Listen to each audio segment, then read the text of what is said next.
बरं मला एक सांगा, ते बॉबी नाव कसं पडलं किंवा बॉबी, हा राईट हा. बॉबी देओल नाव कसं पडलं, आधी राजेश खन्ना होतं.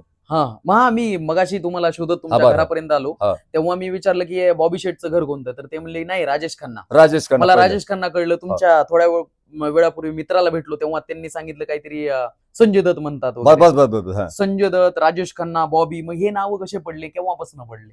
हे काय, आता पहिलं राजेश खन्नाचा फॅन होतो मी. अच्छा.